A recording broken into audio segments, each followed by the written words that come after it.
you know this experience, so you interview for a job and then you don't get it. Chances are you'll never find out why that happened. Wall Street Journal's Lauren Weber joins us now from the Management Bureau to explain why you might never find out. I mean, sometimes you know because you're wholly unsuited to it, you know, but oftentimes you think you do a great interview, you go in and you've got all the qualifications and you don't get it, right? Right. And so many people, if they're smart, they'll ask, if they're conscientious, they'll ask the hiring manager why they didn't get the job, hoping for some feedback that will help them figure out how to improve their chances the next time around.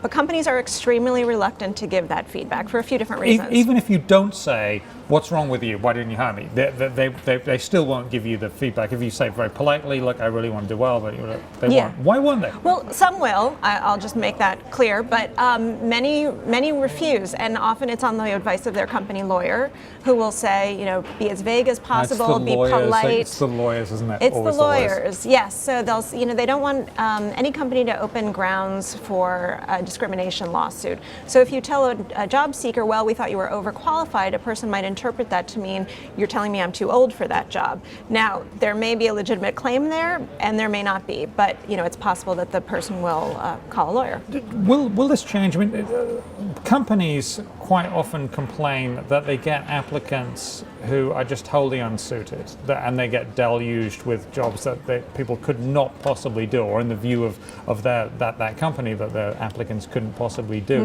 Wouldn't it help the companies to communicate, look, hey, this is what we want, this is why certain people won't get the job, and that lack of communication is almost causing a pox on themselves. Yeah, it's a terrible spiral because job seekers don't get the feedback, so then they continue to apply for jobs they're not qualified for, and then the recruiters or hiring managers are overwhelmed with resumes, and then they can't respond to all the people who apply for jobs. Now, one person I spoke to, a management professor, had a very good idea, which was that most people have to apply for jobs online right now, and we apply through there's software that then scores resumes. These are all automated. You could easily send people back a score so that it's based usually on keyword matching between your resume and the job description.